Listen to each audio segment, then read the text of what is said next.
Layur fa'an la ilayya rijalun. Yektine bakal den angkat temen ilayya maring ingsun. Sapa rijalun sapa pira-pira wong lanang. Mingkum sangi sira kabeh. Hatta idza ahwaitu sehingga ing dalem nalikane wis nejo sapa ingsun, to niat sapa ingsun. Li unawi lahum supaya iso nyekel sapa ingsun hum ing rijal. Uktuliju mongko den carabut mongko den tolak mongko den niku diusir cara Jawa. Sapa rijal duni ana sanding ingsun. Sangka arah sanding ingsun maksud. Fa aku lu mongko ngucap sapa ingsun, matur ingsun, ai rabbi ashabi.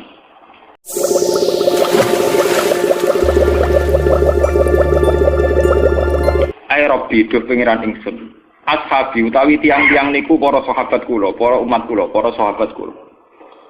Ya kulo jawab sapa Allah, la tadri ma ahdatsu ba'da.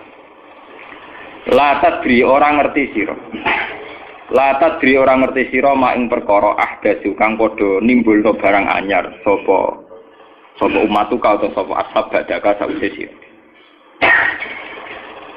Haddatsana Yahya bin Bukair haddatsana Ya'qub bin Abdurrahman an Abi Hazim qala sami'tu Sahlab bin Sa'd bin yaqulu sami'tu Nabiyya yaqulu ana faratukum alal khaut.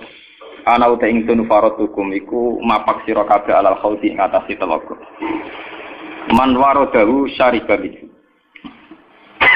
Man desapani wong waroda iku berhasil ngliwati sapa man ing khaut. Syariba mengko ngombe sapa man minggu sange khaut. Wa man desapani wong syariba ngombe sapa man minggu sange khaut. Lam yasma mengko ora ngelak sapa man ba'dahu sause syarab abadan ing dalem selawase.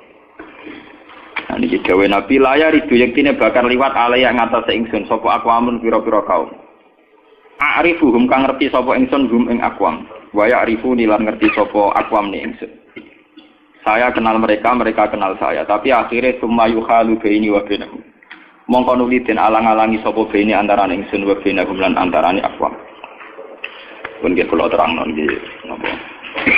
Niki termasuk hadis-hadis sing sifatnya itu gawat darurat. Sifatnya gawat dan mulai kitab Bukhari. Jadi kitab Bukhari kalau bolak-balik matur, kitab Bukhari itu ashahul kutub ba'dal Quran. Jadi kitab yang sahih setelah Quran itu menurut jamaahirul ulama, menurut mayoritas ulama sedunia ini Bukhari, kemudian nomor 2 Muslim. Itu dikarang dengan sanad sing otentik. Yaitu kayak yang ini haddatsana Ali siapa sampai dari Imam Bukhari sampai Rasulullah dikarang secara otentik, secara sanad, secara mata rantai sing solid, sing tidak al-qila wal qaul, tidak jari-jari. Iku terang. Nabi zaman Sugeng di akhir hayatnya itu sering ngendikan tentang al-fitan, tentang tragedi utawi prahara. Itu banyak riwayat yang bahkan Nabi itu pernah ngendikan saya dan kejayaan Islam itu hanya berumur 36 tahun. Itu sampai menghitung periode 36 tahun. Juga banyak riwayat yang bahkan secara detail saya mencium turba, di mana nanti cucuku terbunuh di situ. Apa kamu gelisah Muhammad? Iya.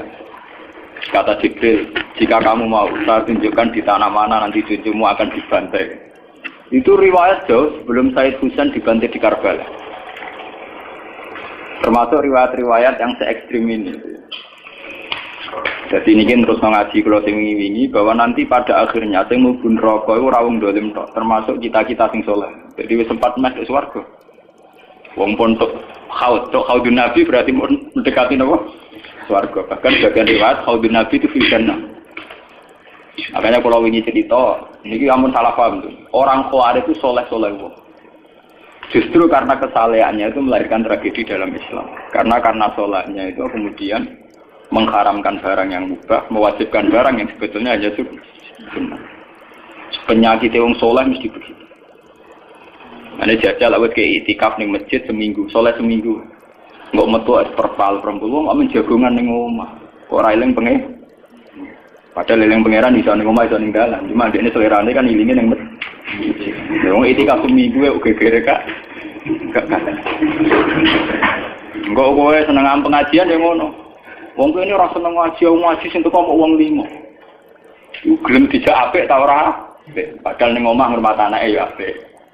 Paham ya? Ning pasar dagang ngurmat anak putu ya Cuma ABM kan kiai dari pelepak-pelepok di masjid. Tapi gara-gara pelepak-pelepok di masjid seminggu gegere tengah. Terus menfonis orang lain. Wah kata. Jadi sebentuk kesalehan itu pasti melahirkan tragedi. Itu tadi, kamu iktikaf di masjid seminggu saja. Kamu akan janggal sama orang-orang yang berkeliaran di jalan-jalan. Hanya kamu anggap tidak sebaik kamu. Apa ingat Tuhan kalau di jalan-jalan terus? Kamu nyai di satu daerah yang ngaji 10, 20. Nanti kamu kecewa. Orang sini gak seneng ngaji, gak seneng kebenaran, gak seneng kebaikan. Padahal orang yang di rumah mungkin ngerawat anaknya juga ibadah. Gitu ya. Rawat keluarganya juga ibadah. Hanya karena dia tidak ngaji sama kamu anggap tidak ibadah. Padahal di rumah juga ibadah dia. Nah ini orang Khawarij dengan background kayak itu paling mudah begitu. Sehingga orang-orang ini nanti ketika sudah sampai ke surga, kemudian ketemu Nabi, kata Nabi mau disampaikan ke Khaudun Nabi. Dia mau sampai ke telaga Nabi. Tapi pas mau sampai ke telaga, terus Nabi diingatkan oleh Allah, Mas, mereka tidak layak masuk surga. Innahum qad ahdatsu ba'dak. Mereka bikin bid'ah setelah kamu. Tapi itu umatku ya Allah, saya kenal mereka, mereka kenal saya. Ya, tapi sukon itu harus dijauhkan dari surga. Dan ini kalau cerita, kenapa kesalehan melahirkan tragedi? Kalau cerita, dalam semua sejarah dunia, selalu tragedi itu dimulai dari kesalehan. Ya, mun beres yang terlambat kan, mau sampai ngaji ya. Semua tragedi dunia itu dimulai dari kesalehan. Paling tidak klaim kesalehan. Ya, paling tidak klaim apa? Kesalehan. Karena semua sebentuk kesalehan atas nama agama tentu langsung dikaitkan dengan Allah. Bertautan dengan hukum Allah. Kalau sudah kamu yakin itu hukum Allah, tentu kamu dengan mudah akan menghukumi kafir siapa saja yang menentang. Karena kamu anggap melecehkan hukum Allah. Akhir dari itu tentu kamu akan tahlil dam. Nak ngono wong iku halal. Ini rungokno tenan. Karena setiap pelanggaran atas nama agama tentu dianggap melanggar hukum Allah. Sehingga orang yang klaim demikian kan mudah mengkafirkan orang lain karena dianggap wani pangeran. Paham ya? Nah, kalau sudah menvonis orang lain berani Tuhan, tentu darahnya dihalalkan. Kayak kasus kaum Khawarij. Sebetulnya saat Ali Muawiyah itu melakukan konflik atau terjadi konflik, saling bunuh, saling perang, kelompoknya Ali Muawiyah saling serang, itu kan tragedi duniawi biasa. Dalam hidup pasti ada gejolak, ada demonstrasi, ya, ada perebutan kekuasaan. Sebetulnya itu kan fenomena sosial biasa. Misalnya kiai drengki-drengkinan, masa kiai drengkinan bakul bakso kan gak mungkin. Bakul bakso drengki-drengkinannya bakul. Orang malah bakul es rukun. Tidak bisa kamu logika panas musuhnya adem, bakul bakso jejer bakul es rukun. Mergo bar mangan bakso tuku. Tapi bakul es pada adem itu tukaran. Mergo saingan, itu nunjukno anak saingan sak jenis. Mulane kaya aku rada aman. Mergo sing nyaingi aku kudu alime sekali beraku aman. Paling wong saingan yo kuatir wis lho, Pak. Padha kelas-kelas ringan kan musuhe nggih kelas. Mulane kena ngalim tulisan kaliber. Dadi rapati di musuh. Ada ngalime kaliber terus fasilitas biasa. Wong rapati nyucuk, wong rapati hormati, wong ape drengki apaan? Wong kula yo mak turu temangsang ning kos drengkeni apa? Mun kula elmoni ya, semua wong rapati drengki mun kula elmoni. Dadi ngalime kaliber fasilitas biasa. Wah aman. Kok kayak gitu? Aman, itu istihad. Jadi untuk menjaga keamanan. Ngali merah kali pernah di wong nyucup, wong dobar, itu mesti wong mencep lah. Alim sepi, kok wong dobar gegere, kekaruan. Ini termasuk strategi ngadepi apa prahara. Artinya sakit di ilmu nih. Sebenarnya secara ijtihad itu bisa apa? Bisa den. Lalu kulon biasa lama-lama teng kulon mereka ngubah lebih anak kulon. Enggak, ini biasa ada mobil direm, kes mau ke bareng kulon. Kak, lagi bener kes. Kulon betul mobil, nah udah umat yang muter berang-berang. Nah itu memang gitu ya, karena kita trauma dengan sejarah. Ketika Khawarij meyakini Ali melahirkan sulmatan fiddin, melahirkan pencitraan agama. Salmatan fiddin atau sulmatan fiddin itu pencitraan agama. Muawiyah juga dituduh demikian, salmatan fiddin. Akhirnya orang Khawarij lewat kelompoknya itu ada sekelompok orang yang ditugasi membunuh Ali, ditugasi membunuh Muawiyah, dan ditugasi membunuh Amr bin As di Mesir. Semua tokoh-tokoh besar Islam itu melahirkan tragedi Islam, harus dibunuh semua. Itu yang keputusan gitu tuh lewat kesalehan. Mereka orang-orang soleh, orang-orang khusyuk, senang iktikaf, senang zikir. Dia punya keputusan sing lahirno tragedi dalam Islam. Makanya kamu jangan kaget, kenapa di Irak itu banyak perang saudara, di Mesir, di Sudan, di Khartoum, di Darfur, di Somalia. Itu kalau sudah perang berani mati, karena mereka mengatasnamakan agama. Nah, kalau agama berarti merasa dia punya titah Allah, titah Tuhan. Sehingga kelompok lain ya orang Sunni bantai Syiah, Syiah bantai Sunni itu biasa. Makanya kita disyukur, kalau bolak-balik kita harus syukur sebagai bangsa Indonesia. Bangsa Indonesia di filosofi berdoluri, soalnya bergemeng-gemeng ngelas neng duri, orang terus ini itu syukur jadi wong Jawa. Cari rasa cocok, mau grudal, misalnya rasa-rasaran kiai beda partai yang mau grudal, bagus sekali. Karena ada sampai pembunuhan. Paling banter sing dikisi pelatihan ngirim tarmihim. Ayo tak pikir ramah anti, tak pikir bodoh ramah anti. Ya paling misalnya mati dikisi yang ngelusi titik. Orang anti mati. Paham? Semenjak itu tragedi itu tidak dimulai dibunuh non Muslim, tapi dibunuh orang Islam. Semenjak peristiwa Ali Muawiyah. Dulu Umar itu matinya masih keren. Umar itu dibunuh oleh seorang Yahudi, Abu Lulu, seorang Majusi, Abu Lulu al-Majusi. Era Utsman banyak riwayat mengatakan yang membunuh itu banyak yang tidak Islam. Tapi era Ali, Muawiyah sampai Said Husain itu yang membunuh orang Islam semua. Bahkan sulahahum, orang-orang yang kategorinya soleh. Wong soleh macam payah. Kayak Madin gue kenal lagu ngukumi wong murtad itu biasa. Karena daftar kemurtatan dalam kitab-kitab salaf itu terlalu banyak. Sama kalau ngaji Sulam Taufik, Sulam Safina itu berapa mudah, betapa mudah orang-orang masuk kategori nama murtad. Mungkin teng pondok kula rata rego ajaran. Wah, tak tinggi ae tanglet kula. Gus yo mboten mlebu ajaran ing pondok jenenge. Lagi bantah aku apa takok? Nak bantah, ya bantah-bantah, nak takok tak jawab. Ini umum kula perhitung dong, itu memang resiko. Resiko ada takfir. Bukan kitabnya yang salah. Kita kalau tidak punya khazanah banyak itu resiko. Jadi kalau baca kitab gitu itu harus punya khazanah yang lain yang apa?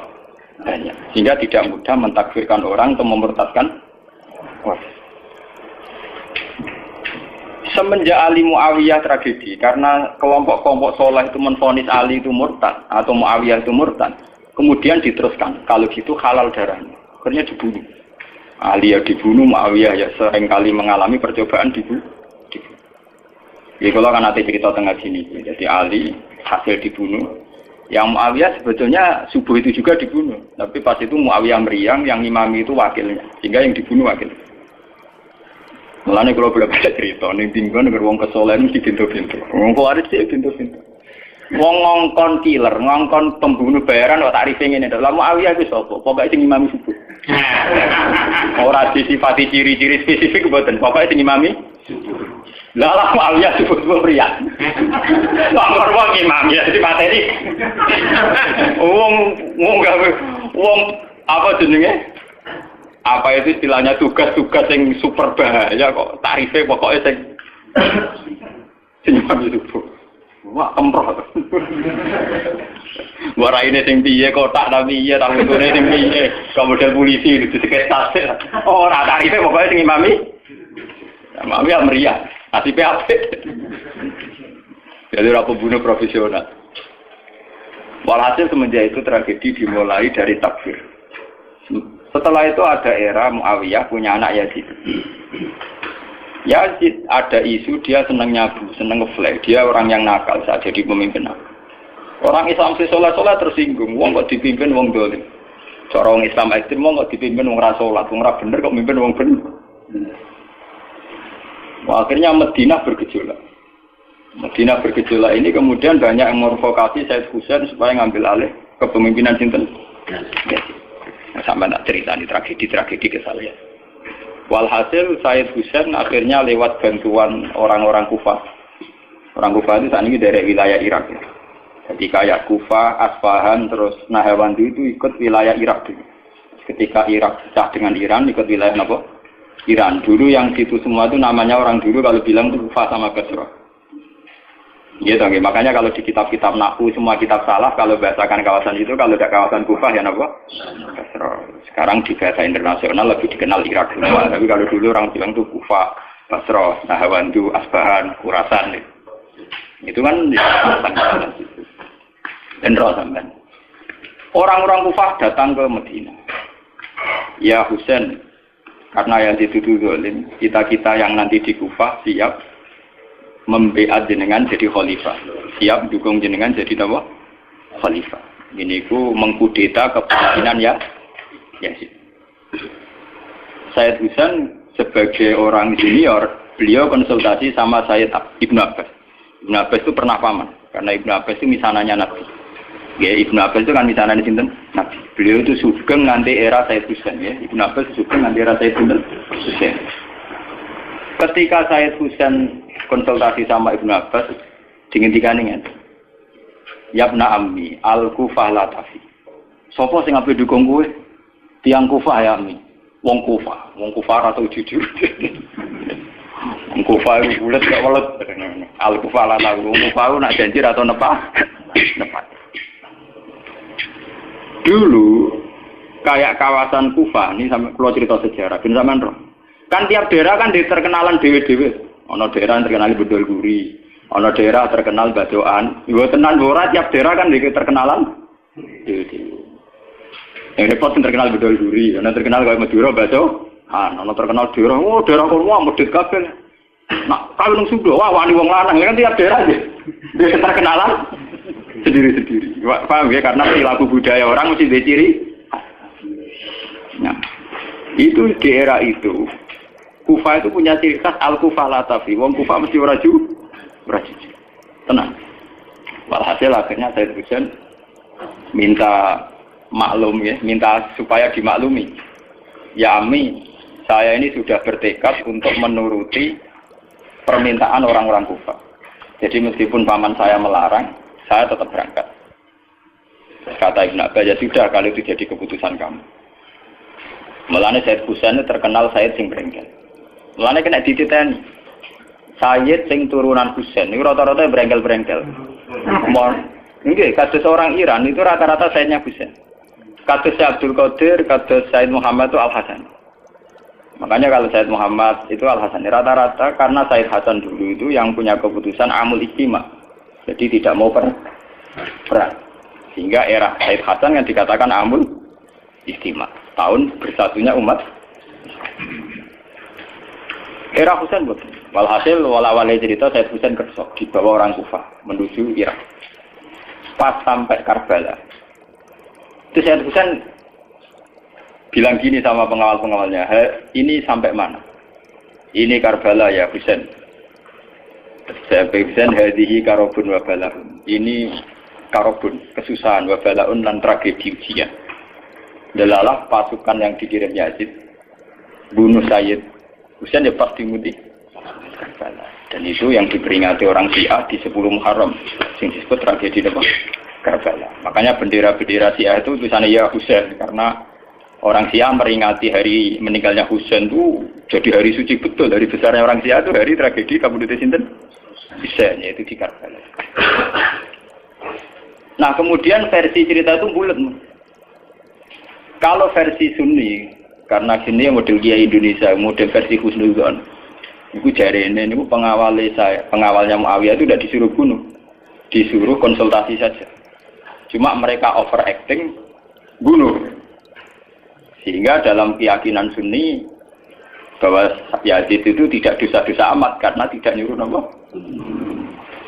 Tapi nak cara Syiah, nyatanya mata ini kok dikelah-kelah, mata ini ya mata. Wah semenjak itu lahirlah kelompok Syiah besar-besaran. Siapa yang berbau Yazid, berbau Umayyah harus dibunuh. Kemudian dendam ini dijilmakan menjadi kelompok besar di dunia, ini Syiah. Ngantos sama. Ya si Aru nak muji-muji kaya-kaya agama itu dimulai Husain. Ya. Wes ngono Husain belalah bin Ali. Di Nabi Muhammad idola sentrale Ali. Terus yang dianggap kesatria prajurit napa? Husain. Sehingga agama versi Syiah itu ya tiga itu. Muhammad, Husain, Ali. Karena referensi agama Syiah itu hanya ini. Ali zaman sugengnya Nabi ya terkenal pahlawan perang, terkenal kesatria perang. Husain ya kesatria perang. Jika orang Syiah tidak punya rujukan kecuali sejarah kesatriaan. Ngadepi Musa wani mati, kata Iran saat ini Ahmad Benedek, itu orang Iran perasaannya begitu, ngadepi Musa ya mati, wani mati. Beda perasaannya ahli sunnah, karena ahli sunnah ngidola ana sahabat sing tunak-tunuk ya idola. Sing ora jelas ya napa? Idola. Wah, akhirnya sahabat macam-macam. Jale madung idola ana sahabat topo sing ana perang mirip. Terus Mustafa ngidola ana sapa sing ora jelas penting itikaf. Terus, itu kelebihannya Sunni karena ngakui semua sahabat jika perilakunya variasinya banyak. Lho tenan iku boten guyon niku. Karena variasi idolanya apa? Banyak. Jika orang Sunni bentuke ubit-ubit. Mungkin tidak kebet-bet. Mungkin tidak kebet sing ngene. Oh, pengamat itu ngamati salat ngono paling pusing. Muga ono sing standar. Salate Muhammadiyah, PKS, Salafi mesti standar. Carane ngono pusing. Dia ini terkenal alim. Allahu Akbar. Ono sing waswas, Allahu Akbar. Allah.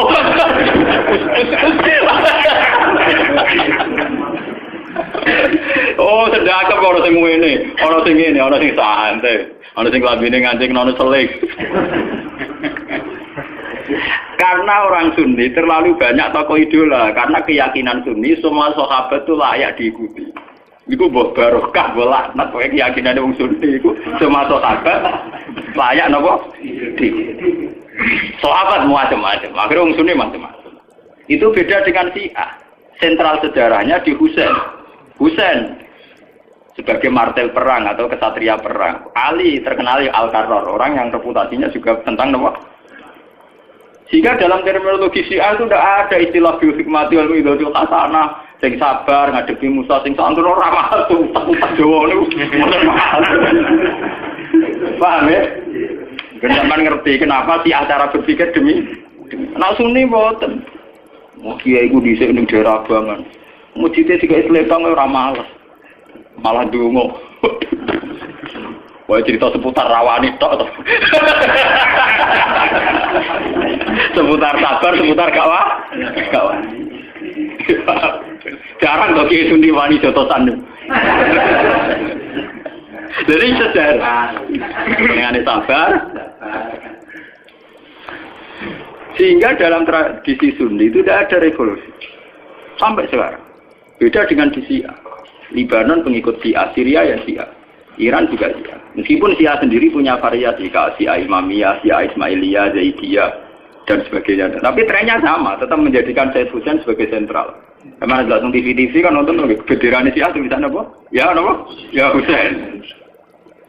Nah sampai idola kan buatan Husain. Idola Hasan. Said Hasan itu rasa seneng perang. Tapi tuh ya kok. Jadi ya Pak Kiai Jawa perang barang. Germapan didik napa poli? Ya, jadi sejarah berulang. Ya ora apa-apa. Jadi perang repot. Mau ya mirip perang. Cerita. Bon akhirnya setelah era Yazid kemudian ada dinasti-dinasti. Kemudian era Yazid karena bin Muawiyah disebut dinasti Umayyah. Orang-orang penggemar Husain karena Husain itu mimpi Rasul melahirkan dinasti. Ini disebut dinasti Fatimiyah. Sebenarnya dinasti Fatimiyah itu bukan dinasti turunan Husain, karena saking cintanya ke Husain mengatasnamakan dinasti apa? Fatimiyah. Ada perang. Walhasil wala-wali zaman nanti dinasti Fatimiyah itu puasa. Ketika puasa sempat bikin Al-Azhar. Jadi Al-Azhar dulu itu barokahnya dinasti Fatimiyah. Al-Azhar itu dari kata Fatimah Zahra. Af'al tafdilnya Zahra itu Al-Azhar. Kayak Hasna, kalau mu'anat kan Hasna. Kalau bahasa Arab untuk af'al tafdil Al-Ahsan. Jadi kalau Zahra berarti menjadi Azhar. Itu karena bahasa saja. Kayak Hasna mu'anat, kalau Ahsan untuk af'al tafdilnya. Jadi kalau Zahra jadi apa? Azhar. Dari kata Fatimah ya sudah begitu. Artinya semenjak tragedi Ali Muawiyah itu kemudian orang Islam itu sudah perang terus sama Islam terus. Ya, dinasti Umayyah digusur, Abbasiyah, Fatimiyah terus begitu. Sampai terakhir di Seljuk kayak zaman era Bauddin Leng, Timur Leng dan sebagainya. Kemudian agak bersatu saat terjadi perang salib, yaitu disatukan oleh kepentingan melawan Pangeran Philip dari Prancis dulu saat menyerang Baitul Maqdis. Itu ada perang salib satu yang dipimpin Salahuddin bin Ali. Itu mendingan karena ada musuh. Mana kadang musuh itu dibutuhkan oleh dari Sayyidina Imam Syafi'i ngendikan musuh sing berpikir luwih apik dibanding kanca. Kok kanca ku nek ana musuh tukaran musuh dhewe mek kancane dhewe. Mana sakjane partai-partai Islam kudu duwe musuh bersama. Malah bagi partai-partai dhewe Islam kah? Islam kah? Jadi mesti kalau di Indonesia dijajah Belanda ya sepakat, pokoknya penting Londo diusir. Beda agama, beda partai musir Belanda. Saya rano Belanda, rano Jepang ya usir-usiran. Itu sejarah. Mulai dulu trennya sejarah begitu. Nah, semenjak itu sudah disebut fitnah. Kalau sudah fitnah itu la tusibanal ladzina dzalamu minkum. Yang kena tidak yang salah saja, yang soleh juga kena. Kalau fitnah itu sudah kena, sudah jatuh, pasti yang kena semua. Yang soleh juga ikut kerja. Akhirnya orang-orang soleh itu banyak yang minggat. Makanya banyak sejarawan yang mengatakan Islam di Aceh masuk Aceh itu ya abad 7. Jadi abad pasti sahabat. Nabi itu kan sekitar tahun 610. Ya. Kalau Masehinya sekitar 600. Nggih dong, wong sakniki itu 1430 Hijriah. Berarti terpautnya dengan Masehi kan sinten-sinten 600 tahun. Ya, 600 sinten tahun. Karena Masehi sekarang kan 2000, anggap saja 2000. Mas Hijriah sinten 1400 toh. Ya, kisarannya ya terpaut sekitar sinten 600 napa? 600. Kenapa disejarahkan di Aceh itu era sahabat? Karena ketika konflik Muawiyah itu benar-benar ekstrim, itu banyak sahabat yang netral yang milih minggat, gak melok-melok, dia pergi. Dia saat pergi itu menuju Cina, karena dulu kota populer itu Cina.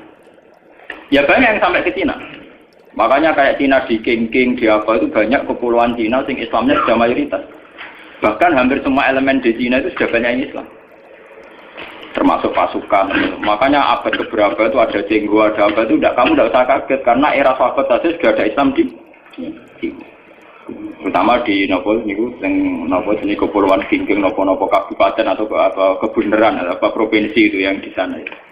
Sehingga Islam sudah merasuk di sana lama, termasuk banyak saja pasukan-pasukan Cina yang Islam. Makanya kayak cerita jenggo Islam. Terus Masjid Sampokong di Semarang itu diyakini jenggo dzurriyyah Rasul itu memang masuk akal. Dulu ketika tragedi itu memang banyak dzurriyyah Rasul yang pergi ke Cina. Nah itu ada nggak sampai Cina, bekesasar, beberapa raptor, pokoknya sholat Malaka akhirnya tergambar soal. Sehingga Islam di Aceh tua betul. Orang sepakat pasti Islam pertama di Indonesia itu di Aceh. Makanya secara face ya wajahnya orang Aceh itu lebih dekat ke Arab atau India karena dulu mbah-mbahnya itu kalau nggak Arab ya apa? Nah, weruke nak tunggu lama tunggu sapa kan. Kaya wong Yogyakarta wong Solo itu mesti asli made in kene. Mulane pesa ndak kritik. Wong aja bangir-bangir. Nah ini mirip apa ini? India karena kalau ndak dari Gujarat dari Arab. Mbah-mbahane kita, Pak, mbah-mbahane wong napa? Aceh. Iku makin barang mesti Jawa. Lewatin. Aku cerita. Sehingga ada Islam di Aceh itu ya barokahnya konflik. Ya barokahnya apa? Konflik. Makanya ketika Rasulullah ini cerita malih tentang Cina. Sebetulnya Nabi itu sempat diberitahu Tuhan, ya Muhammad. Ini kalau terus nama lagi tentang hadis sahih. Nabi pernah cerita ke sahabat, saya berdoa 3 hal. Yang 2 dikabulkan Allah, yang 1 tidak. Sahabat tanya, yang 1 itu apa ya Rasulullah? Saya minta Allah yahlika ummati. Hela kabadihim dibadin. Saya minta supaya tidak ada kerusakan, tidak ada bantai-membantai antara umatku dengan umatku yang lain.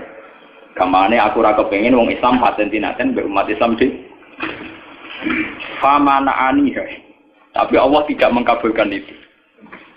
Allah tidak mengabulkan. Terus ketika Nabi kan secara basariah, secara kemanusiaan tuh kecewa. Karena tidak ingin melihat umatnya kok saling. Wong Islam kok paten binatan dan apa? Nah pangeran sementara pangeran pun, iku keputusan umat, aku sing roh hikmah. Menang kalah sing duwe-dunya ya menang. Wong proposal ae kasih kabulno kan ya sah. Jenenge napa? Proposal, permohonan. Tapi ternyata sejarah membuktikan teori itu bahwa yang benar ternyata Tuhan. Ketika orang Islam di Timur Tengah tidak nyaman dengan kondisi Timur Tengah, banyak yang minggat. Termasuk minggat teng Cina, akhirnya Islam teng Cina pasang, minggat teng Aceh, akhirnya teng Aceh sakit. Sama seperti Pangeran Diponegoro, Pangeran Yinowo itu tukaran kecewa mbek keraton do minggat. Akhirnya ono Islam teng Sulawesi, ono pangeran nak berkeliaran itu. Berhubung wis dadi pangeran kan tetep mental mimpine kan pancet. Akhirnya do gawe pondok, gawe gerak. Nah, umpama tetep nang keraton meneng Taman Sari terus demenan terus malah repot. Nah, nang keraton nak penuh dengan kenikmatan. Membakar selir, pria punya selir, orang punya selir, ada punya apa? Artinya itu bukti bahwa semua keputusan Tuhan pasti mengandung hikmah. Mulane nek ana kiai tukaran ning daerah iku apik. Tapi nek ora minggat malah ra apik. Mergo gak menyebar. Kumpul ning kono. Dadi nek tukaran kudune sing iku nanti iso menyebar. Nek ora minggat dadi udun ning kono. Zaman dulu sejarah pondok-pondok gede iku barokah tukaran kabeh. Saiki ana Gus ning desa kok Gus pondok gede. Mergo ning pondok induk itu tukaran. Wah, akhirnya nyebar.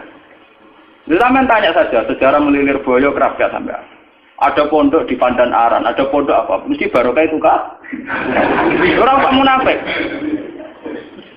Lho kula niku keluarga kiai lho. Saya dari keluarga dinasti Latem. Dulu banyak tidak cocok akhirnya nyebar. Ki Hamid Pasuruan itu keluarga saya, itu misanan sama Pak saya. Tukaran nyebar.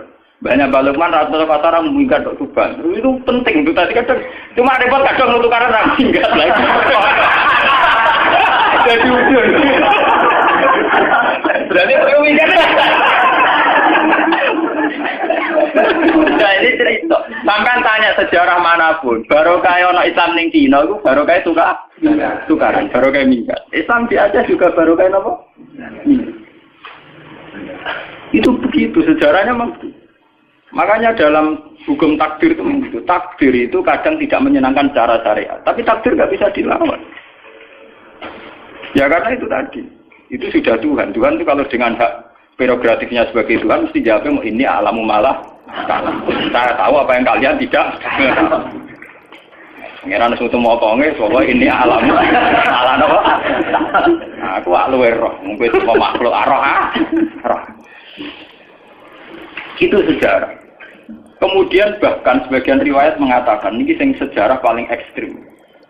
Zuriyahnya Husain itu banyak habaib-habaib yang alim, yang bahkan mensyaratkan nggak boleh nikah sama Sarifah, harus nikah sama Ajab. Makanya banyak Said Kasus bin Yahya bin Bafadol atau Balfaqih itu banyak yang gak rai Said jelas. Rai ini, saya kadang rai Cino, ya kayak Senghu barang itu. Saya pernah ditanya, apa mungkin Senghu Zuriyah Rasul, tapi rai ini kok Cino? Meripati sih, sedikit. Dulu ketika banyak pembantaian karena orang memburu zuriyahnya Husain. Ya, sejarah itu kan kayak film-film Cina. Karena takut zuriyahnya Husain itu nanti melawan, mengkudeta, banyak orang yang berburu zuriyahnya Husain mau dibantai. Sehingga untuk mensiasati itu, banyak yang harus kawin sama orang non-Arab. Genre ini pesek atau keriting, pokoknya serah ketara arah. Paham? Sehingga banyak zuriyah Rasulnya yang sudah secara wajah, secara postur sudah ada kayak zuriyah Rasul. Padahal silsilahnya jelas sampai Nabi. Itu dulu bagian dari strategi menghindari pembantaian. Makanya kamu jangan kaget. Misalnya istrinya Sari Budatua Cina, Putri Sempo Cina. Wes Cina Cina kok natape kok kanjeng. Saya itu ngajak kurang, ngenteni dikandani. Itu sejarahnya memang begitu. Memang disengaja dulu dari babahnya apa? Artinya ya mungkin tuh kalau pesek turunan Nabi. Nah keturunan Nabi keluarga Nabi. Nah, keluarga yang untuk Nabi Jahal Abu Lahab barang.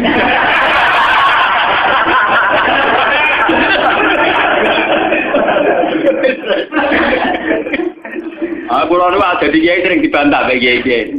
Kalau akan darani nganggo coba gak sunat kiai coba. Coba sunat Nabi kok. Jadi Gus Bak gak sunat karepe ya. Kon takok aku, maksudnya jiran sih.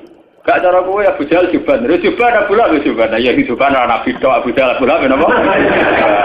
Lah sampean delok ning film-film Arab gak ngoten. Bajingane cobaan sisi bajing napa? Oh manene pakaiane. Lah nak salat itu kate Nabi mergo Abu Jahal gak to. Salat sunah Nabi ya salat iku. Mergo Abu Jahal gak tau napa? Coba Abu Jahal kenapa? Coba. Agak deh. Karena dua versi film, versi tenar gak padha. Lama anak gue misalnya Islam lugur, orang wong Islam dijahat wong Juban, kiai dijahat. Orang akhirnya wong Juban, agak pola, lama. Kau aja agak kena dua film, wong Juban di kono. Gimana Juban di kono kok? Sebagai. Jadi tak angen-angen jiran iki bener Gus, tapi ngoten niku cara nggak salah paham, seneng ngamuk wedi salah paham ya. Nah, kalau cerita itu tragedi-tragedi itu namanya fitnah. Tapi jangan kira kalau fitnah itu kemudian buruk, enggak. Makanya ketika Allah Ta'ala wa nabluukum bisyarri wal khairi fitnah. Semua itu hanya uji. Itu akan berlalu secara baik-baik. Tidak ada apa. Itu sudah sunnahnya Tuhan. Akan berlalu secara baik-baik. Jarang ana wong mapan mergo duwe tuan yang baik. Mergo nak tuan yang baik menina bubukan akhirnya bocahku cengeng. Akeh wong disio-sio keluargane dadi wong kuat, wong mandiri akhirnya sugih. Dadi akeh wong sugih baru kae disio. Jarang juga baru kae dinina bubukan. Iku nunjukno kadang di tuan jahat wis barokah. Mergo kersane pangeran, kita tidak mungkin nyari atmo jahat, jahat kok disariatno. Tapi berapa orang yang mandiri mergo di sini si tonggo utang ra oleh ra dipercaya? Ya. Lho kowe ora usah nentang hikmah pangeran. Pangeran sing dudu coba tentang. Paham ya? Jadi drengki itu ya orang arah jadi syariat, tapi baru kayak drengki ya luar biasa, luar biasa. Nah, saya konsumen itu baru kayak drengki kafe, onong di toko, tagadi drengki kayak toko, kafe kayak toko, akhirnya barang murah, mereka sing kompetisi akeh, sing untung konsu. Gue ngaji mak suwe aku, lalu tahu terang. Ada pengiran nggak semokong, ngerti tentang kaji ngajak nomor permohonan sing aneh-aneh, mas, gue roh aku ngaku pengen. Ini alamu malah apa? Makanya ngaji ini harus sampean menjadi tahu. Kenapa fitnah itu kita takut? Tapi ya jangan nganggep terus itu tragedi segalanya. Ya biasa-biasa mawon itu sudah sunah. Lah kenapa sirinya Allah tidak ingin bahwa umat Islam dibunuh oleh non-muslim? Ini wonten sejarah. Ketika Kanjeng Nabi minta itu tidak dikabulkan, kemudian sejarah terbukti demikian. Yaitu misalnya Ali dibunuh oleh orang Khawarij, Said Husain dibunuh oleh pasukannya ya, terus sampai ke Demak Bintoro, Arya Penangsang mantine mbek pangeran apa? Sutawijaya napa sinten? Panembahan Cina. Ya begitu. Sejarah di Demak Bintoro sampai sekarang. Kenapa begitu? Tuhan ternyata itu menyangkut gengsi. Kata Allah, aku malah ra ikhlas. Nak kekasihku dipateni mbek musuhku. Ada podo kekasihku. Terus podo mek teori wong Jawa. Kowe nak dhe anak pitu, ditabuki tangga ora trimo. Tapi nak sing nabuk kakake, cek luwih trimo, ditabuk kakake dhewe. Tapi wong liya kowe malah rae. Mulai disia-sia bertua ora apa-apa. Timbang disia-sia wong liya. Ternyata itu luwih masuk akal dari pangeran. Akhirnya Kanjeng Nabi sadar, tangan-tangan nggih Gusti. Artinya luwih masuk akal, yo balane dhewe. Kowe dia anak disia-sia kakak nyanyi adik dan sebaliknya kowe luwih gampang timbang disia-sia wong. Mesti ra terima. Sopo wani misalnya anak, tapi nak kakak misalnya adik kan, jangan oleh itu. Nah, itu detail sekali di kitab ini, itu dikarang oleh kitab ulama-ulama kaliber, mulai kasus Ibnu Khaldun, kayak Imam Tobari, termasuk Imam Bukhari, itu sejarah begitu sampai sekarang. Kowe ora usah Rasulullah, partai Islam pirang-pirang nggo dadi sitok niku ya ora iso wis sunah pangeran ya kudu tukar. Lah tapi gara-gara tukaran berapa kiai yang punya kegiatan? Monggo partai itu berapa dia yang nganggur? Karena ada pengurus partai. Gara-gara partai pirang-pirang berapa ribu pengangguran itu dokter. Kok partai akeh rebutan jadi pengurus karena butuh pengurus akeh. Banyak orang enggak ngang. Tetap pinter pangeran kok. Lho nggih, misalnya partai Islam tunggal iki diserah anggo. Gara-gara ono partai Islam cilik-cilik kok anggo kabeh. Akhirnya untuk aktivitas alhamdulillah. Tidak apa-apa, itu secara teori hikmah loh. Saya ngomong dengan kapasitas ulama loh, bukan gak ada kepentingan loh. Itu tidak apa-apa, itu ada hikmah. Ini ngantul, orang ngantul, pokoknya keyakinan gue ngonton, nyatanya bukti ini ngonton. Apa mungkiri bukti, mungkiri kersane itu pengen, tidak bisa. Jadi hasud itu akan haram terus secara syariat, tapi banyak baru kayak orang hasud. Coba sekarang, obat-obat yang mengandung borak atau formalin itu tidak ada yang orang soleh bongkar. Mesti rival bisnisnya atau lawan bisnis. Gak ngarang Pak Madun Mustafa iso bongkar sindikat narkoba. Sing iso bongkar yang lawan sindikat narkoba. Iya betul. Apa iso bongkar rawa ora? Iya betul. Pangeran bu warai mana tua kok anak-anak ben nabi jawab ini alam apa? Apa malaikat wong paling parah pangeran. Jawab pangeran ini anak alam alam apa? Aku ora aku. Itu bukti gitu bahwa semua yang digedaki Tuhan itu pasti baik. Bahwa akhirnya tetap ada syariat. Misalnya hasud itu haram. Drengki di napa? Haram. Itu syariat. Ya begitu ya ada apa-apa. Haram juga tetap haram. Mana kalau di guyonan Gus, kalau nanti kita itu ya. Kados makan kewan-kewan sing bahaya kok ada haram kena apa? Saling mangan ulo ada haram dari bangsa. Ya biyen, apa itu mau apa nanti haram? Ibu gak dihalal kan malah ulontek, malah ramah kewan berbisa. Beda sih. Ya misalnya tikus halal kan gak ono wabah tikus. Ya beda sih jawab.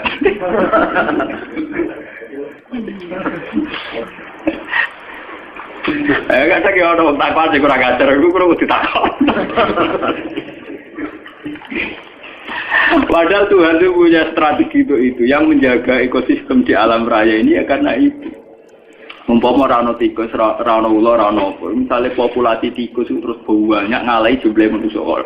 Kayak gambaran fiksi-fiksi film barat, opera manusia kalah. Lah nek ulane mbok entekno ora ono sing mangan tikus. Nanti populasi tikus luwih akeh timbang manusa, entek itu malah kok. Napa? Tapi tak halal kok tak pangan. Lho jumlahe ku luwih akeh, mergo ora ono sing mangan. Wis kadung luwih akeh kowe sing dipangan.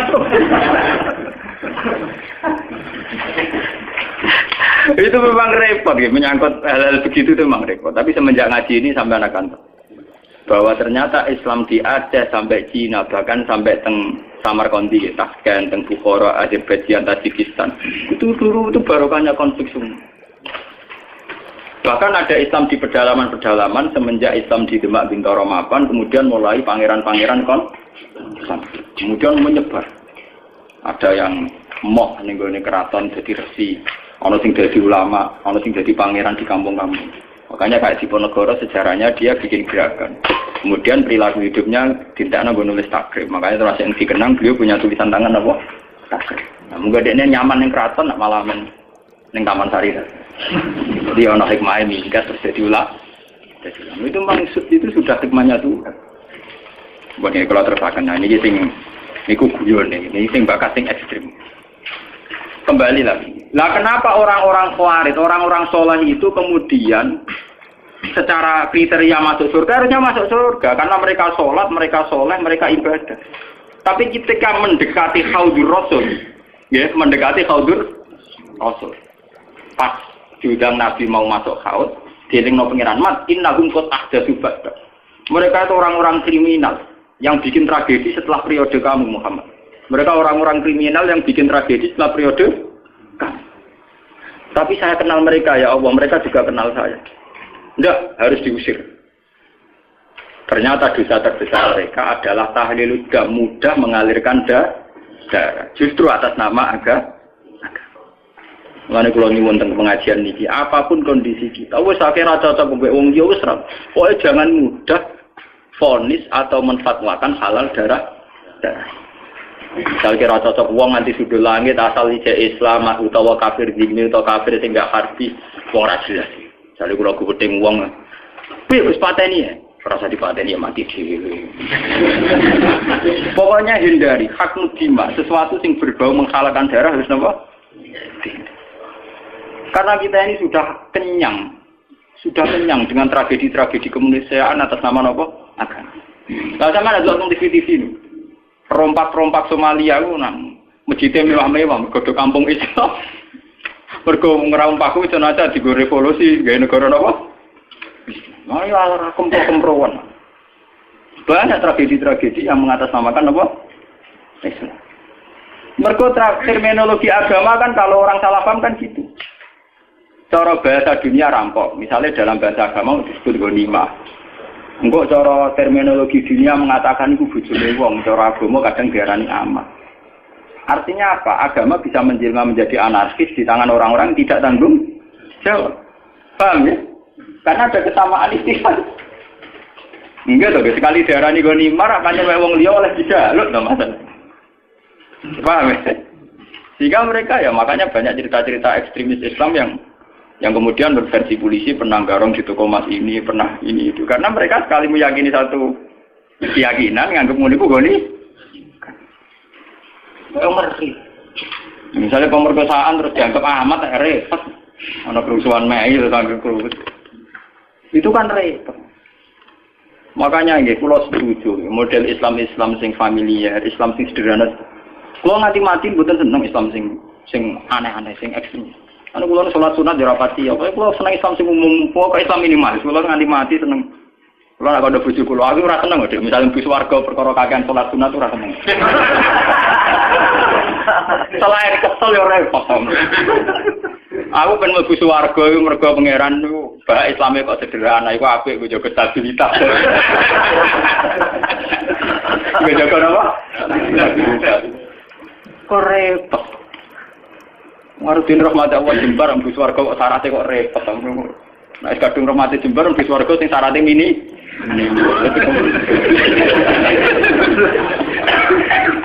Karena kulon saja ini punya hitung-hitungan sejarah. Semua tragedi sejarah kemanusiaan dimulai wong-wong khusus. Dan ada kesamaan secara ilmu rasional. Ini sing disebut Cooper.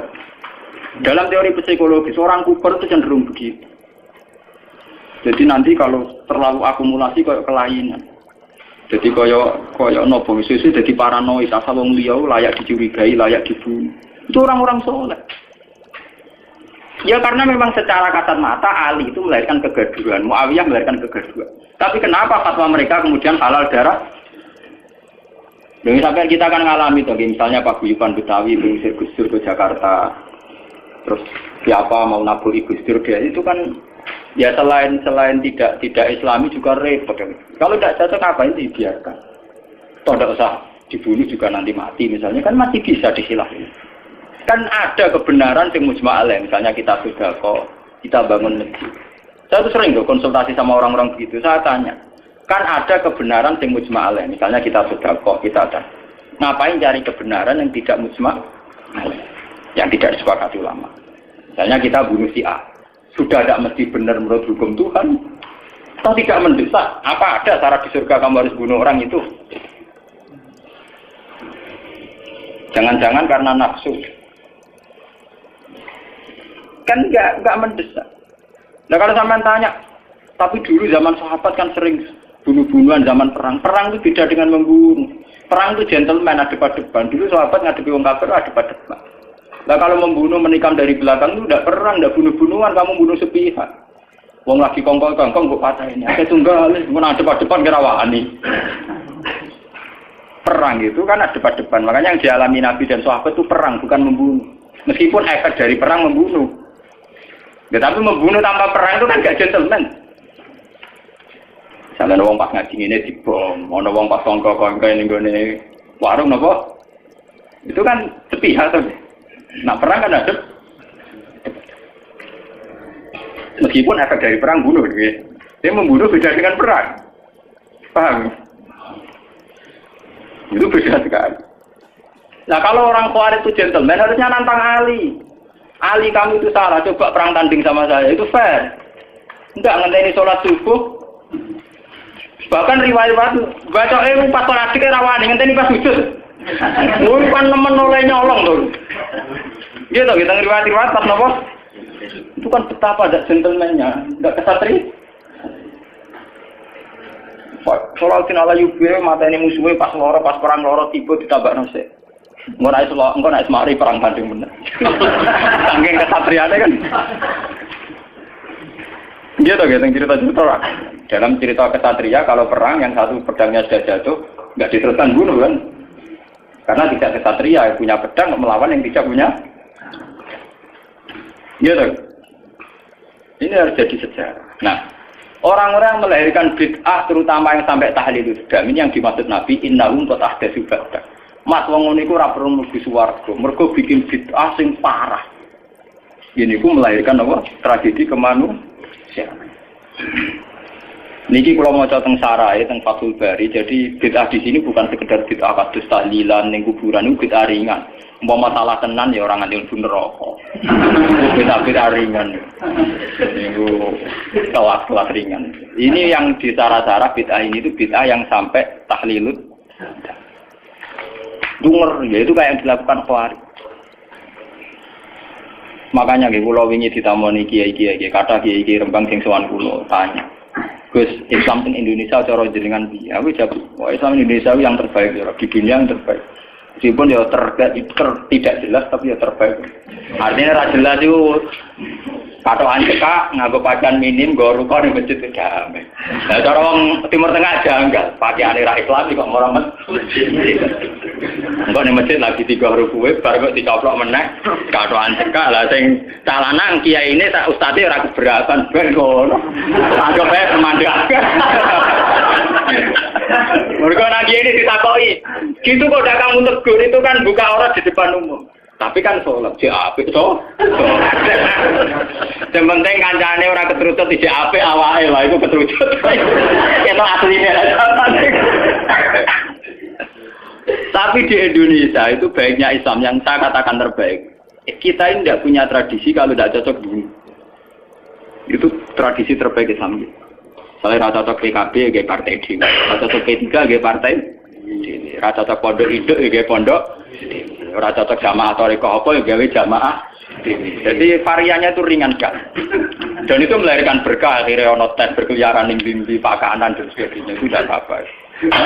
Gue kalau ngomong jujur itu bagus. Kalau di Timur Tengah tidak ada. Yang namanya kelompok Kurdi ngelawan Saddam ya bunuh. Saddam merespon Kurdi juga.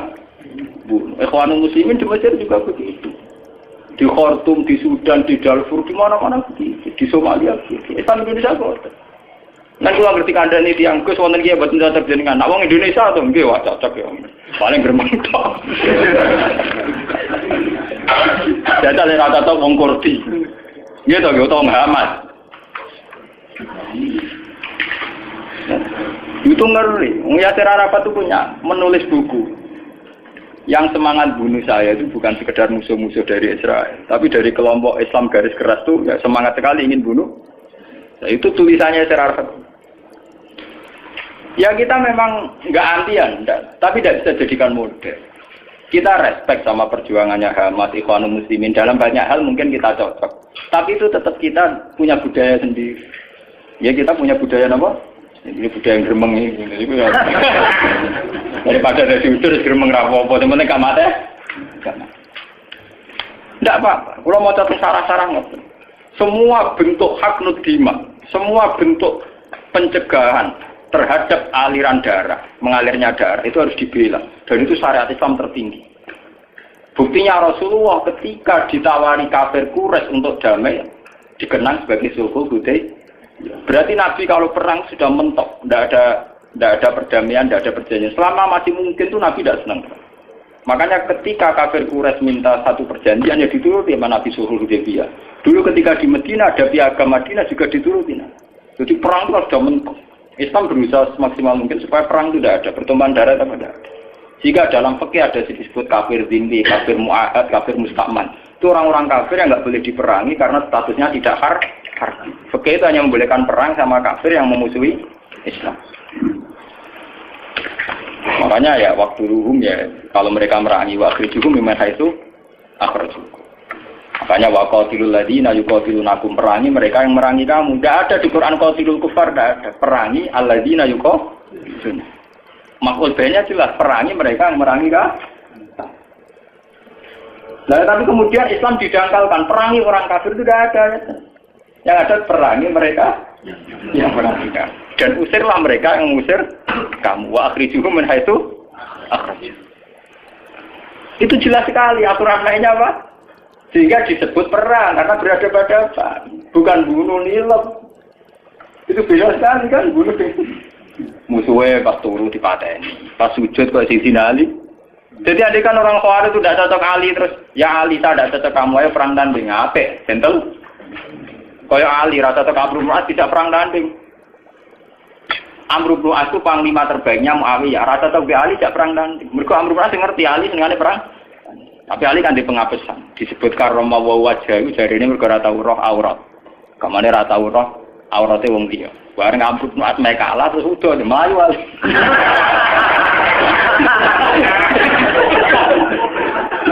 Ya ana sing tau niku. Mboten nak ora.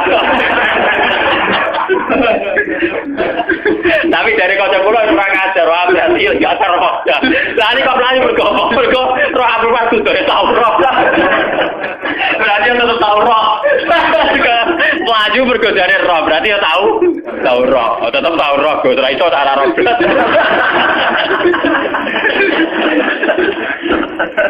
Memahami udah kurang ajar.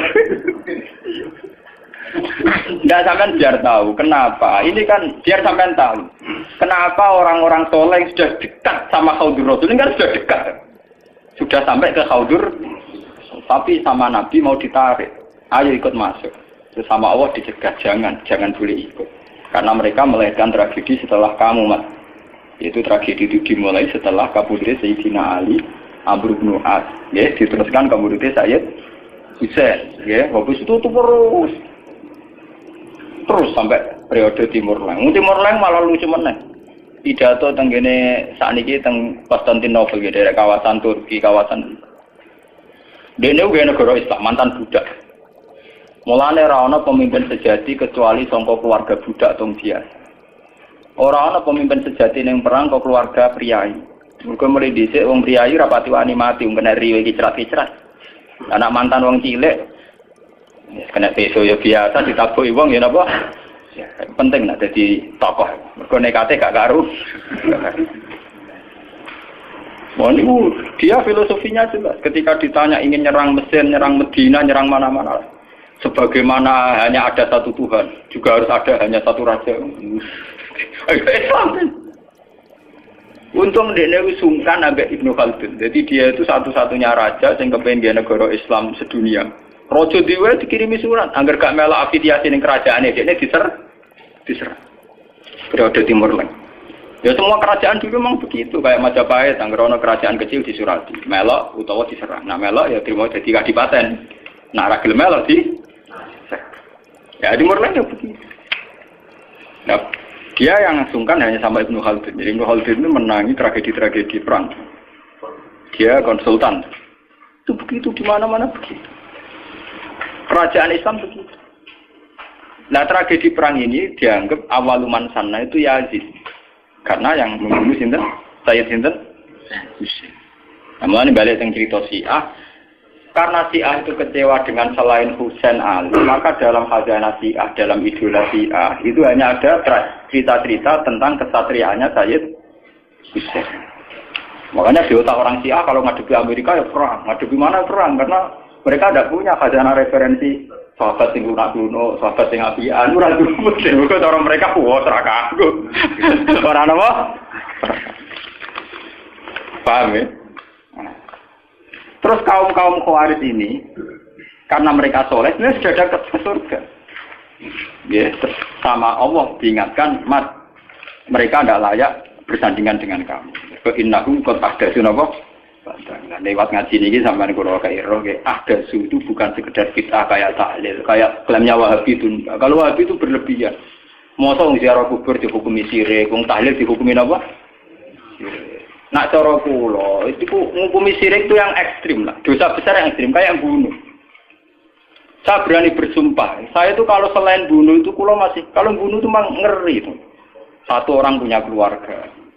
Mulai cilik di rumah gede-gede kok pateni. Mulane dhisik Nabi Sufyan aku pinter. Nabi Sufyan Gusti Nabi Sufyan jenenge Hindu. Itu nek kurang ajar pol, kita ngunyah-ngunyah jantungnya saya sinten. Niku pas ketemu Nabi pas satu Mekah nih. Mas, aku ben Islam damai. Aku mau perang ya. Gue saiki impas Mas. Aku mateni dalam pirang-pirang dia mateni balaku pirang-pirang. Niku orang Arab dulu itu terus mengembangkan satu pegangan hidup istilah nurabbihim sigharan wa qataltumuhum kibaran. Leo cilik tak rumah, tak timang-timang, gede-gede kok pateni. Sebab itu dosa membunuh harus kita anggap akbaril kabair. Karena logikanya kan nurabbihim sigharan wa qataltumuhum napa? Cilik digolekno bedan dukun ditimang-timang kena nyamuk era oleh. Arah kelar tuku susu direwangi adol beras, direwangi utang-utang kong. Gede-gede dipah. Mau perkara ziarah kubur, perkara bidah ngono wae. Iku beno wae. Ndak nganti-nganti patok. Paham ya? Sesat awwe. Lah misale karep kula nu ya dihukumi sing ringan. Lah misale ra cocok, misale kelompok Wahabi apa Salafi apa ora cocok ziarah kubur anggap orang kurang kerjaan kan ringan to. Hukumi ngono apa abote? Kita dihukumi orang gak jelas. Ora ana hukumi ku sirik. Yang kula sering nanti cerita tentang kanca kula nu wong alim iso maca Fathul Mu'in niku mara Mekah. Tok kantor imigrasi tasih konangan nggo kitab Sawarikul Anwar, kitab Wasilah Muhammad. Enggak cara Wahabi ya sirik. Niku kita tidak polisi Wahabi. Bariku dilebokno kantor, kon maca syahadat. Wong alim iso maca kitab disyahadatno meneh. Aku lagi gugus urip-urip maca syahadat gak ikhlas. Dibaptis, kenapa? Islam mulai buai maca kitab cuanggis dibaptis kan maca apa? Mergo dianggap nih. Lah kok tak waca tapi gelo ngene. Ayo foto data tuh gelo kok. Dene mati ra ubet. Mulane kula nak dihukumi, kula sering takoki tiang-tiang, Gus hukume ngaten. Wingi tangga kula wonten teng Kabundut.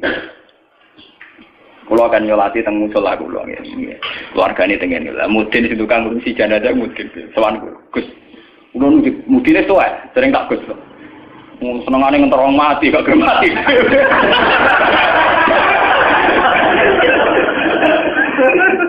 Akrab ra kalang kula, sering sowan kula. Niku kancane bapakne. Dereng dipanggil kok. Gak utamati aku lah mau dadi mudin nek mati malah lara. Malah ra ono sing naut kan. Seneng jokiane kula, mergo bagian talqin tak bagian ndekne kula mboten ate purun talqin. Pertama toko-toko darani wis bae piye. Dadi tak kandhani. Waktu kabur aku, mudin mari nganggur. Tapi kula kan suwen, keluargane kondo. Engko jatah sangu gak mudin. Niku tangger tenggu, Gus. Wonten tangga Gus niku nak salat niku madhep ngetan sak desa namung setunggal. Mbok aliran kepercayaan mbono. Niku cara jenengan sepundi jek nak mati sakniki pun tuwa. Niku disolati napa mboten. Oh nek jenengan takoki salat ra salat iku jeringan, penting aja takok iku sirik ta ora. Ning arepe wong akeh lho, Jom. Nggih kata wong sing semangat darani sirik nggih kan. Wong aku paling ra semangat darani hukum sirik ambek ra. Sirik. Ana salat era salat ringan. Saya ngukumi rasa solati, maksudnya kira rasa solat kon anak ya bentuk. Karena keekstriman itu memang ya nyun saya itu tidak sependapat dengan Wahabi itu. Wahabi itu paling gampang pakai terminologi ini sirik ini sirik itu. Boleh bilang aja kayak ahli sunnah. Ahli sunnah itu kan ringan kalau ngukumi orang. Gendut, fasik itu kenapa? Gendut. Jadi arah tasak baik uang, misalnya uang tukang zina hukumnya fasik gendut. Misalnya uang tukang garang penjahat, dan kayak itu gampang. Wong tukang zina, wah BTS lonte, pokoknya dia mau ngukumi sirik, akhirnya di istilah wadah, malah ada sunnah sepau ke istilah wadah. Mereka dari bahasa sirik, dari bahasa apa? Ono PSK, oh lonte, jadi hukumnya apa? Ya lonte orang hukumnya, hukumnya apa? Wong tukang maling penjahat, bajingan, wong tak jelas itu. Nama tapi boten, pokoknya dosa sirik, kamu dosa apa? Sirik. Padahal lagi dihukumi sirik, itu keputusannya Tuhan ekstrim. Mergo inna wa la yaghfiru Ayu srokan apa? Taruhane sirik dosane ra kena disebut. Lah nek dihukumi liyane sirik kan mlebu wae biru maduna. Lumayan. Lari dapur ngoten. Nek sampean takokane urusan salat cara salat, iku tak jawab gampang. Nek keyakinane sampean ra gelem nyolati ora usah salat. Mboten Gus kula anut jenengan. Nek jenengan dimen nyolati kalau nyolati nek boten. Nah, kan ringan. Nah, ringan cocok kok. Kok aku dadi kiai sing fatwane sing bagian ringan. Aku tadi nak teng daerah-daerah saya kadang misalnya sisa-sisa aliran Dharma Gandul, aliran Kejawen, macam-macam atau sekuat atau sehingga setelah ada Islam pun ya masih banyak. Dulu itu kayak agama Shinto di Jepang, terus di Iran sendiri ada Astajirda, ada agama Ahroman Yazdan, itu dulu kan menjadikan matahari itu tolok ukur. Karena matahari itu adalah dianggap sinar dunia.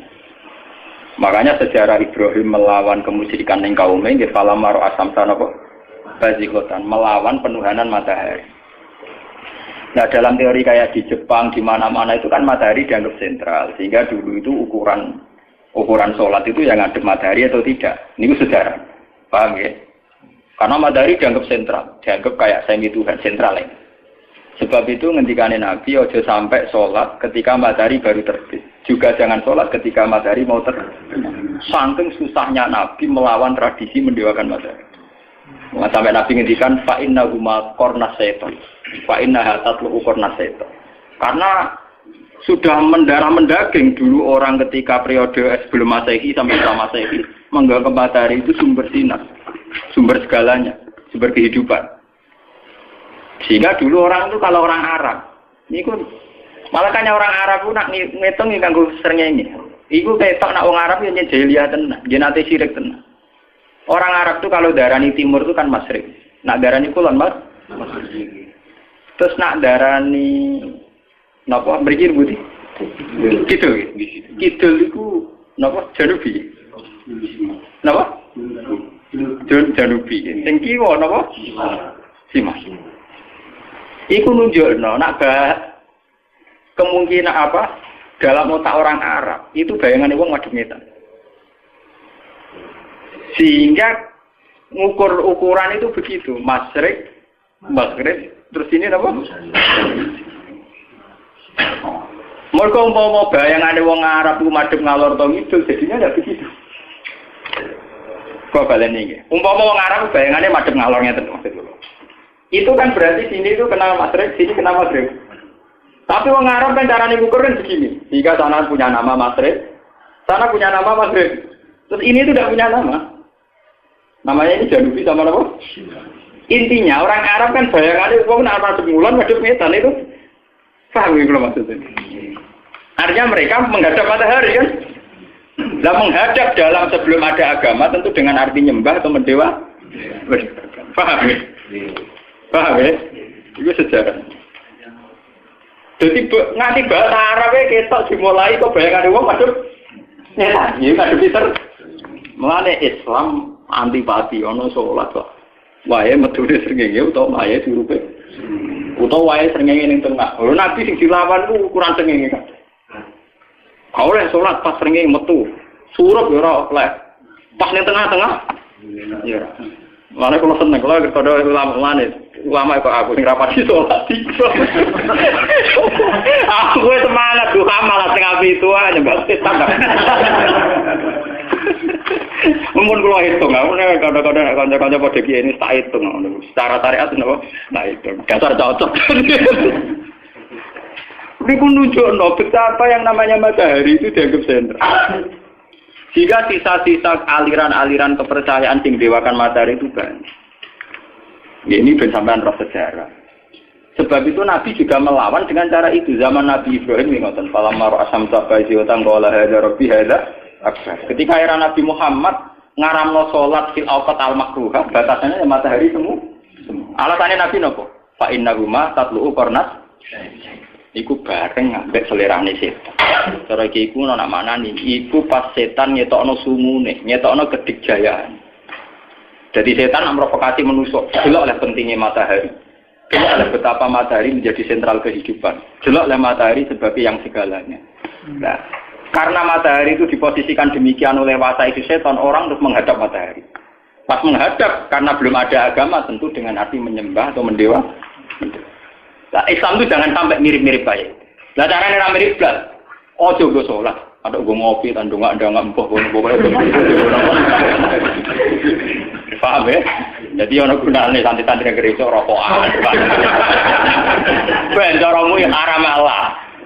Wong haram liyane yo pirang. Cara baca kula ngoten. Gus kula tep rokok. Lah jare mu'i rokok haram. Malah Gus sing haram ra rokok tok bodoni yo haram to wis haram. Wis biasa Gus kawari haram. Wah, malah parah. Sing haram ra iku tok. Apa ya kena aliran-aliran sesat itu Pak. Paham ya, jadi pas ngaji ini sampean ngerti. Jadi saya mohon ya. Kalau ngaji bertaruh tenan di depan Tuhan. Kalau istikharah, kalau pikir. Kalau bikin paket ini, kalau istikharah, kalau pikir. Memang bid'ah itu tinggal satu saja lah. Kita harus tahu. Yaitu gampang tahlilut. Ustaz sampean stand gremeng ya lah. Nara cocok di gremeng itu. Ngerasani ngajak bola-bola, sing ringan-ringan. Misalnya rasa cocok, mertua mantu, rasa kuat, rasa jelas. Itu kan ringan tuh. Misalnya sampai kiai partai ini itu. Maksudnya piye kok milih partai itu? Maksudnya raja saya jelas ora melok ngakoni kan jelas. Kanggo sing nglakoni ya jelas hitung-hitungane to.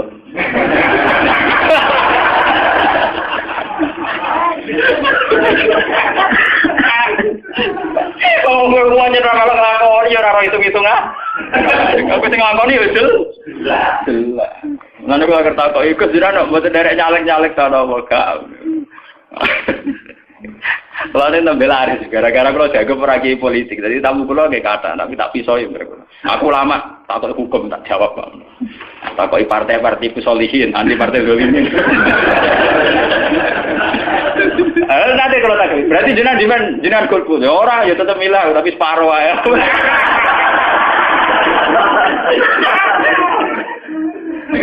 Tahu? Separuh.